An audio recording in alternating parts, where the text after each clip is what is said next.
We Free Kings by J. M. Bullen.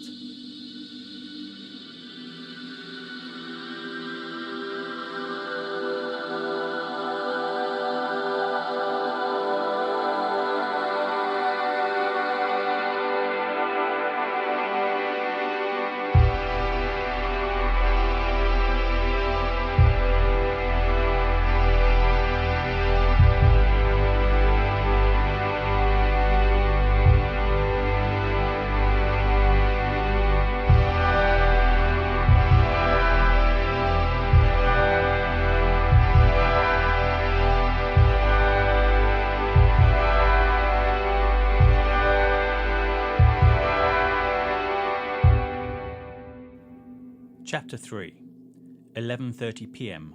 to 1:30 a.m.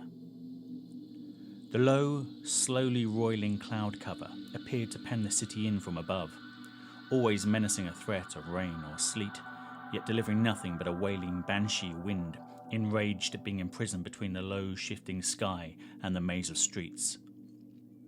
The three men tramped onwards, savouring those brief moments of relative calm behind barriers of buildings, for as soon as they moved on, the gusts would come gushing and clashing and pouncing out of side streets, as if having stalked and ambushed their victims. Wind-blown litter whipped past like tiny, frantic wraiths tumbling away after an exorcism. Yet a cacophony of noise, sirens, shouting, distant singing, laughing, traffic, told its own story that the streets of the wind-whipped city were still lively on that Christmas Eve. They paused, as above them reverberated the throb of helicopter rotor blades drubbing the night sky.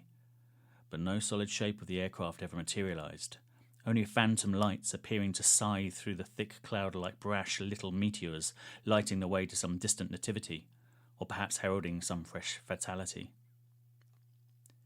Even in those flaying blasts, liberty was still a rare treat for Cosmo and Rafferty, who largely remained stoic and silent, unlike Robin Mantle, who was imbued with the complacency of those who take freedom for granted and are used to liberally splurging on the currency of complaint. It was Robin Mantle's greatcoat and new trophy of the scarlet scarf that probably shielded him most effectively from the mauling of the wind, and yet his two companions were generating their own internal heat sources. Rafferty East producing his own warmth by powering forward like a man possessed, the fingers and thumb of his left hand caressing the tiny stuffed toy lamb cradled in his pocket, whilst Cosmo Shanks, simmering with the heat of indignation over what had happened to Marley Jakes, occasionally cast flamethrower looks in Mantle's direction. The police wouldn't even listen to me. Mantle barely drew breath. A man tries to do the right thing. A man tries to hand himself in, and the authorities banded him to winter's worst. A man tries to do the right thing, Cosmo repeated, shaking his head. Are you going to keep talking the entire way? And what if I am? You might find it hard without any teeth. Cosmo Shanks was seething. I swear, I will announce to the whole prison wing what a weasel you are, Mantle. For refusing to take a beating. For refusing to take Marley's side. We were in this together, Cosmo raged. Marley Jakes was one of us and you ditched him. You left Marley forsaken to those thugs.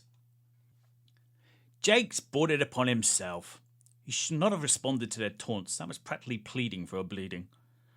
Mantle was dismissive and simply had no inkling that he was now in Cosmo Shanks' sights. Anyway, Jakes wasn't one of us. He had his own provocative community that we could never be a part of. But the thing about being provocative is that you're going to, provoke. For the common man on the street, it's never been about the survival of the fetish. No, Cosmo. Marley fell by the wayside, but we three abide. Rafferty sensed Cosmo's lunge was coming before it landed and successfully managed to forestall the big prison veteran from demonstrating exactly what rampant provocation might do to a man. You're not one of us, Cosmo yelled over Rafferty's shoulder. You're the parasite that bleeds us dry. Cosmo, what I am is... Did he catch that? Robin Mantle tilted his head to look past his companions at a dark alleyway behind them. Following Mantle's gaze, East glanced towards the alleyway too, but Shanks was not to be thrown off the scent. Is that the best you have? Distraction? Seriously? I am being serious. There's a figure following us, Mantle declared, a wrinkled unease laying roots on his brow. It looked like... I spotted something too, Cosmo, said Rafferty. Let me take a look. Squinting to the wind being funneled down the alleyway, Rafferty could sniff an incongruous trace of earth and woodland before he spotted two luminous, unblinking discs staring back at him. It had been so long since Rafferty had encountered any wildlife that it caused him to smile and to extend his hand, hoping to coax the animal towards him. But the lean, gangly, canny fox was chary of humans and eyed him up warily, hopefully. There was nothing on offer that smelt like food, so it kept its distance. However, when the three men continued on their slog, the fox skulked its way in loping scampers from dark place to dark place, shadowing them. The deeper into the night they ranged, the more profound the cold became, the chill even seeping into Rafferty East bones. The deeper they ventured into the heart of the city, the more active the streets became, even at this late time of night. Their attention was particularly drawn to a small group of individuals swarming around a people carrier who were being offered hot drinks from its open boot. Although Rafferty was loath to come to a halt, the promise of internal warmth offered by a hot drink was too much to snub, and all three stopped. Relishing the free coffees made from a machine in the back of the people carrier, someone pressed a couple of large mince pies into each man's hands as well. Rafferty ate one, but his hunger was altogether of a different, more selfless nature than mere sustenance. It took only a few seconds of waiting at the entrance to a dark, narrow lane off the main street before two bright, shining discs appeared again, reflecting back the streetlights and the winking Christmas decorations from the darkness. Throwing the other mince pie to the fox, Rafferty watched the animal cautiously sniff at it, seize its prize, and trot off back in the direction of his own territory. Beside the people carrier, Shanks and Mantle were in discussion with a ruddy-faced, energetic lady of retirement age who was dressed in a jacket as well as a tabard with luminous trim and doling out drinks whilst chatting to Christmas revellers. "But what's your angle here?" asked Mantle of the senior lady. "Angle? How are you making money, or is this being written off as promotional?" "No angle. We volunteer to be a calming presence and safe place in the city," the lady replied. "To offer an ear and help to those who might need either at the end of a night or for those who are a little worse for wear. No angle, but to offer them a hot drink and enough warmth to see them on their way, occasionally escort women home who might be vulnerable for whatever reason, that kind of thing." "Isn't that their own stupid fault for getting themselves in that state?" asked Mantle. "Never made a narrow judgment yourself?" the lady responded. Cosmo Shanks chuckled and raised his cup of coffee in salute to the woman's comeback. "Ignoring a problem, condemning it, doesn't make it vanish, and demonising people over their desperate situations they find themselves in is the shallow, easy path of the ill-informed, don't you think? Maybe if humanity could offer more of an ear and some ease, and judge a little less, it might just make the world a more tolerant and tolerable place in which to live." "Amen," Cosmo concluded and saluted the lady with his coffee again. Mantle's frown deepened. He looked at the woman as if she was an escaped lunatic. She was wielding dangerous, incendiary ideas and with such thoughtless abandon that Mantle was of the opinion that the whole area ought to be cordoned off, as if having been contaminated by something toxic or hazardous. "But what's the angle here? You're not paid."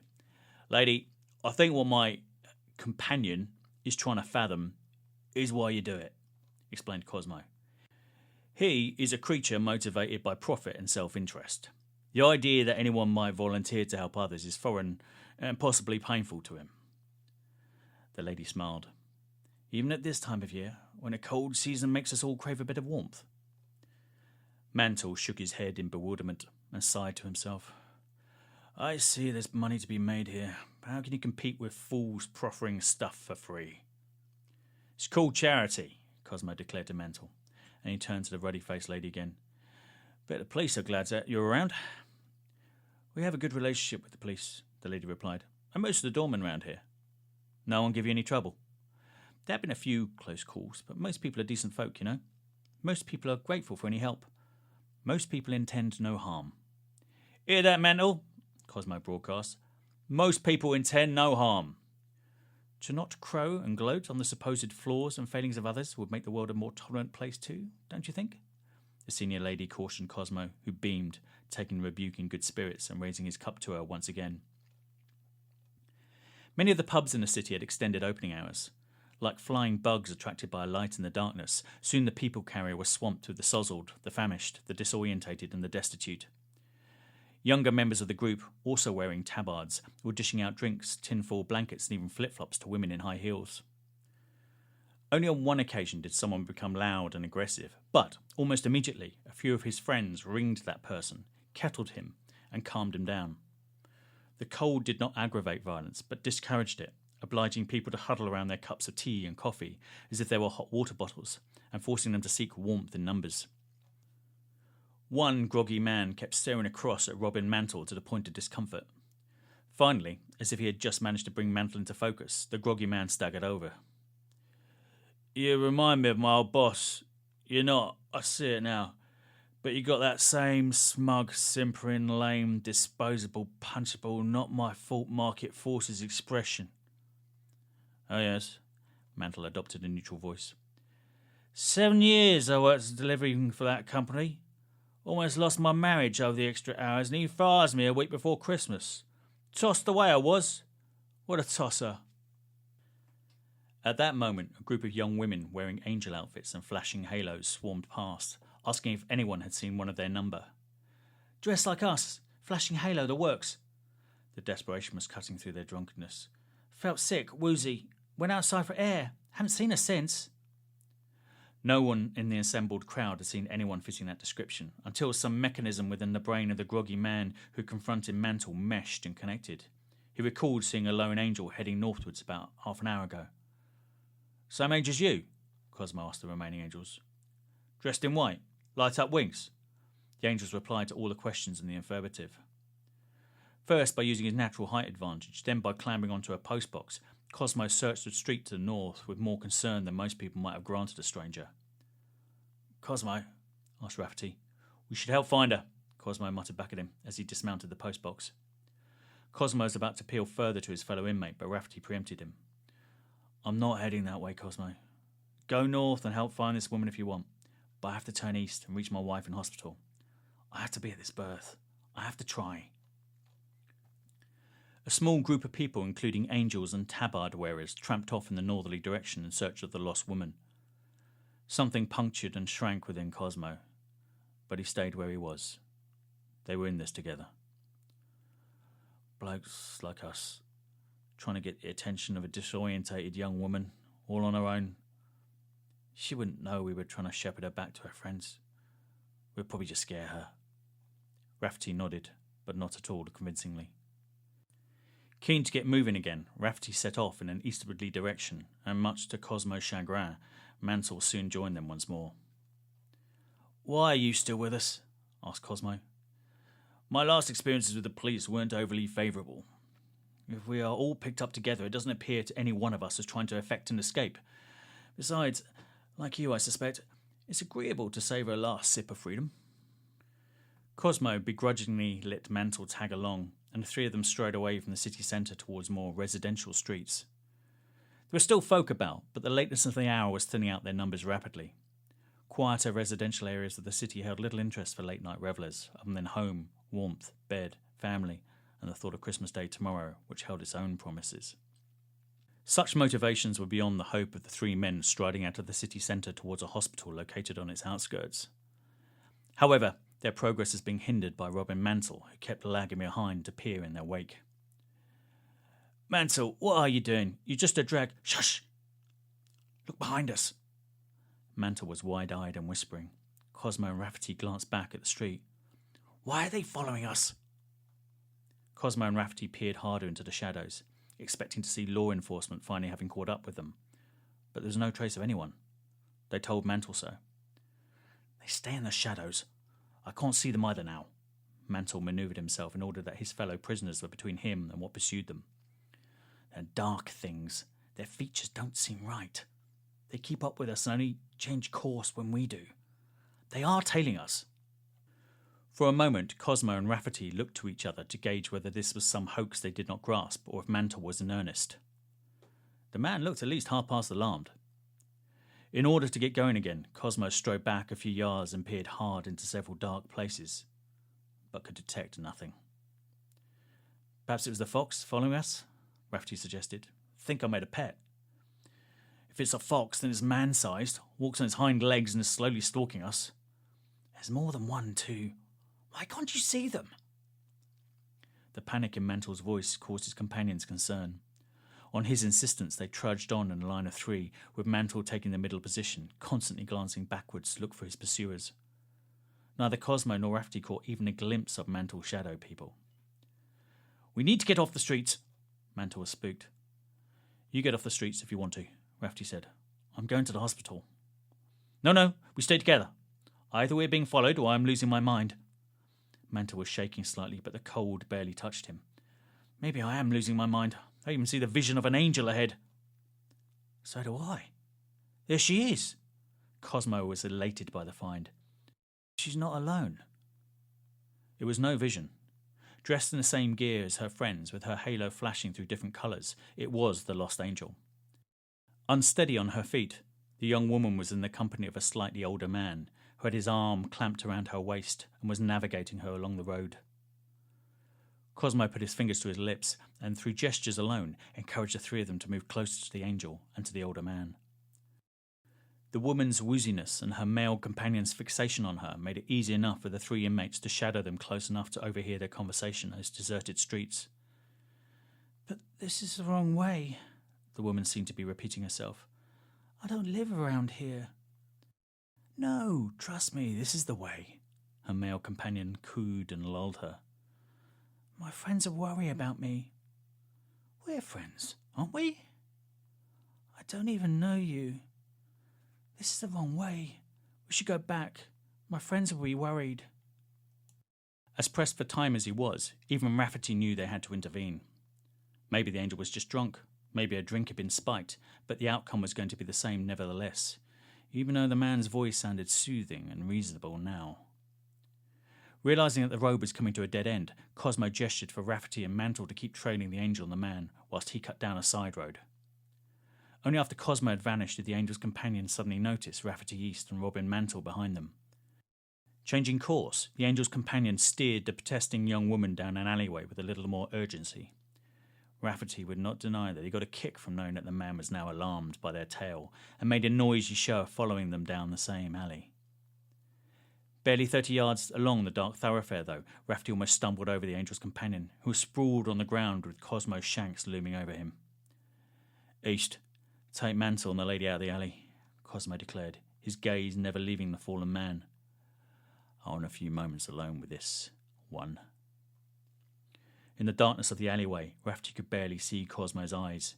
Even in the fading blinking of the angel's wings, they seemed like absences, a want of features. "Cosmo, don't do anything rash."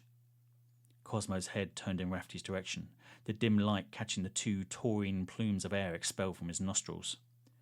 There was no way Rafferty could be certain of Cosmo's expression, but he guessed it to be all glares and punitive resolve.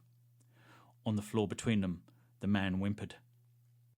Once out of the other side of the alleyway, Rafferty expected to hear the sounds of punishment being meted out in time to the rough justice two-step. But there was nothing emanating from the alleyway, but inarticulate, rasping whispers. A scream splintered the quiet night. Moments later, the angel's escort shot out of the alleyway, shrieking like a possessed gibbon, triggering lights to turn on in nearby houses. Cosmo emerged from the alleyway a few seconds later with a look of satisfied bafflement on his face. "What did you do to him?" asked Rafferty. "Barely touched him." "What did you say to him?" But Cosmo just grinned back in reply.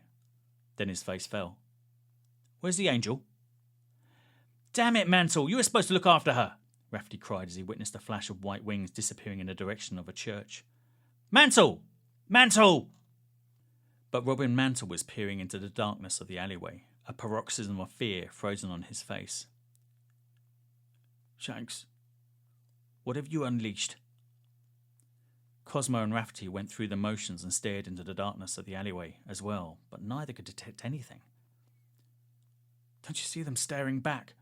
asked Robin Mantle. "I don't even know if they have eyes." "Mantle, I think you've lost the woman, and I think you've lost your mind," Cosmo declared. "Appropriate enough, the angel was heading for the church. Let's make sure she's safe." Yes, Mantle replied, backing away from the alleyway and remaining in close proximity to his fellow inmates. "Let's get to her church." The three men sidled into a pew at the back of the nave for the end of midnight mass. Without trying to draw attention to themselves, they craned, arched, and bobbed their heads to scan the congregation. but could detect no sign of the woman in the angel outfit. Being surrounded by so many people, as well as basking in some little semblance of warmth, seemed to revive Robin Mantle's spirits greatly. He too joined his companions in pretending to recite half-remembered prayers and hymns. However, when the collection plate was passed around, Mantle discreetly picked up a note of reasonably high denomination and seemed to palm it. Peering speculatively at his companions, he was met with glares of disgust. Mantle returned the note back to the plate, but he had clearly pocketed something before passing the collection to the row behind them. "You scumbag," Cosmo mouthed at him. "You maggot." As the midnight mass drew to a close, the three men dawdled at the end of the service, shaking hands and wishing Merry Christmas to those more devout than themselves. But there was no trace of the angel. Cosmo offered up an authentic, silent prayer for the woman to make it home safely, and then they left. Barely 100 yards from the church, the congregation had ebbed away and all but disappeared. The three men would have been masters of the quiet, wealthy residential streets had not the remorseless east wind reigned supreme. Less than half a mile in front of them, near the roof of a block of flats, someone with a torch was flashing out signals. A restless child, unable to sleep probably, beckoning them forward with a languid, looping SOS. "Mantle, you are a virtuoso limbo dancer. Just when I think you cannot set the bar any lower, you outdo yourself and skulk to even deeper depths. Abandoning your fellow outmate who was taking a beating, and now stealing from a church." Cosmo Shanks shook his head. "Oh, please. The outstretched hand that does not help itself is soon begging for handouts. Humanity, man. You belong to humanity. The rest of us are not a separate species to be conned and scanned and duped and cheated and exploited. Show a bit of humanity." "Lectured on morality by a repeat offender. That's rich. Do tell me, what were you inside for, Cosmo? Was it for being too charitable?" "I did not filch the note, I'll have you know. I put it back. I just took a few coins. You ought to thank me because we might need them yet." "For what? Even if East and I were inclined to use them, which we are not, where are we going to spend them at 1 o'clock in the morning on Christmas Day?" Robin Mantle was leaving a bad taste in Cosmo Shanks' eyes. "We're not common thieves." "No, indeed. I was an uncommon fraudster," Mantle replied. Their time in the church had restored Robin Mantle to his former self. He now passed off his previous visions as having come about due to the stresses of his day in court, the experiences during and since the van crash, or simply the physiological influences of exposure to prolonged cold. His eyes had been projecting phantoms to haunt him, he convinced himself. Nothing more. Mantle looked behind him. There was nothing lurking in the shadows. He had suffered a fleeting psychotic episode. That was all. Both Mantle's barrister and solicitor had prepared him for the certainty that he would be sentenced to prison, and he had come to terms with his lack of freedom for 3 years, girding his loins for the abstract idea of imprisonment. But now he had to deal with the practical necessity of navigating his way through the cons, the crooks, and the characters he would actually encounter in prison. The potential violence seething within Cosmo Shanks made him uneasy, but Robin Mantle's experiences with his fellow inmates tonight had been no more concerning than dealing with the so-called alpha suits he had had to contend with in speculative investment, or venture capitalism, or on the trading floor, or even on the golf course. This nocturnal adventure with Shanks and East was wearing a bit thin, but he was new to the prison game, and would tag along with the old hands. After all, he had tried to be taken into custody earlier, Your Honour. His conscience was clear. When it started, the sensation began not so much as pain, but as a slight stinging sensation flushing along the top of the leg. Robin Mantle dismissed it as the strain of muscles too long exposed to the chill of the wind. Yet soon the sensation began to smoulder, and then it began to feel weighty, and finally a burden that was actually encumbering him with both its burning and its mass. "What is wrong with you now?" barked Cosmo Shanks. "Your shadow people back? Keep up." "No, I'm finding it hard to walk," Mantle replied. "Something is profoundly wrong." Such a response got short shrift from Cosmo. "Do you hear that? The twanging noise is the sound of my heart breaking for you. We can always abandon you. See if you can find a kindred spirit in whoever's flashing out their Morse code up there." Whoever was in the block of flats continued to air their staccato message of light to a dozy, drowsy, or dreaming city. Mantle peered behind him. There was a coagulation in the darkness, then a convulsion and a writhing. Something, 2 things, 3, More surged forward, detaching themselves from the black of night, and slunk after the prisoners. Mantle was about to yell to Shanks and East about the return of their not-quite faceless stalkers, but similar figures loomed up in the path in front of them too. How could Shanks and East not see them? The burning burden on Mantle's leg was paralysing the limb. He was dropping off the pace very quickly, leaving him at the mercy of the faceless tide creeping ever closer behind him. "Help me!" Mantle cried, becoming ever more frenzied. Finally, the weight on his left leg became so intense, Mantle was dragging the limb along behind him, as if it was smashed. "Why won't you help me?" Reluctantly, East and then Shanks returned. Mantle pulled them close for protection from the host surrounding them, but the not-quite-faceless people pressed in and pressed in and pressed in around them, closing off any hope of escape. "Did Marley pose you the same question?" asked Shanks. Mantle was too far gone to respond coherently. "How can you not see them? How can you not see them?" "See who? See what?" asked East. "We're alone in the street." "We're not," sobbed Mantle. "We're not alone. We're not alone." Mantle could bear the searing heat and the crippling weight pressing into his limb no longer. Fumbling along the top of his left leg, he withdrew the pieces of metal from his pocket. Shrieking in pain, he could barely hold them in his hands, which were instantly branded with the heat, the palms blistering and forcing him to let go of the stolen coins. Seared, as if he had had to undergo some medieval ordeal by fire, when he presented his maimed hands to his two companions, they did not appear to detect anything unusual. They continued to view his behaviour with utter bewilderment. "How can you not see what they've done to my hands?" Mantle was manic in his desperation and cast his gaze all around. "How can you not see them? How can you not see them all around you?" Tired of Mantle demanding their attention and finding his shenanigans tedious, his two companions dismissed his visions as nonsensical malarkey and turned their faces into the wind once more. Unburdened by the coins, Mantle scurried forward after them. Yet now the not-quite-faceless figures encircled him, deliberately barging and hampering and thwarting him with every step. Ahead of him, Shanks and East appeared to plough through these figures unimpeded and oblivious, but Mantle was hindered and jostled by this wall of fabric and flesh. No, not flesh, some doughy, viscous, resistant substance. These figures only seemed to vaguely bear the faces of people he had once known. 2 resembled people he had directly fired. 3 were elderly folk who had lost out on investments he had promoted and who had been forced to keep working when they should have been deep into their retirement. Another pair wore the uniform of a company he had bought with partners and liquidated as soon as they stripped it of its assets. All their expressions were blank. Only then did Robin Mantle realise these figures did not have expressions as such. These figures did not have facial features. Where eyes and nostrils and mouths should have been were wounds and scars and gashes, stitched up in ragged, uneven sutures. And these wounds were weeping blood and gore. Surrounded and beside himself with terror, Mantle pressed forward through the horde. But now some other force held him back.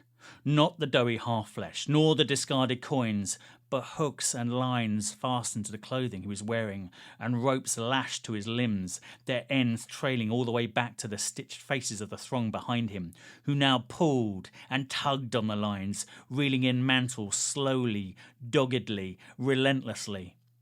Screaming and struggling against the bindings, Mantle thrashed and lashed his body every which way, and still the stitched faces were overwhelming in number, and ever so slowly he was being hauled backwards, stumbling, screaming, sobbing loud enough to wake the entire neighbourhood. For their part, Cosmo and Rafferty tried to snap him out of it. Cosmo even slapped Mantle several times to try to jolt him out of his waking nightmare, but mostly to shut him up. There was no one and nothing in the street other than the discarded coins Mantle had stolen from the collection plate. "You cannot help him," a young woman called from a nearby doorway, beckoning them inside. "Come." It then sounded like she said, "Obey?" In the wealthy houses in the street all around them, Mantle's cries were causing curtains to be drawn back and lights to be turned on, and soon, much to the alarm of Cosmo and Rafferty, the silhouettes of people on phones could be glimpsed in windows. "You cannot help him. Obey her. Come, you must leave him." The woman in the doorway beckoned to them again. "He is in another place now. He cannot see you. You cannot help him." After a final attempt to reach the demented Mantle, Rafferty and Cosmo heard the approaching sirens and left their companion thrashing in the street. The young woman in the doorway, ushered them inside, and they watched through the windows, passive witnesses like everyone else. It took the police and paramedics several minutes to subdue Mantle long enough to get him inside the ambulance, within which he was still howled and wailed like a banshee. The last impression Cosmo Shanks and Rafferty East ever received of Robin Mantle was a loose noose of scarlet flashing in the darkness.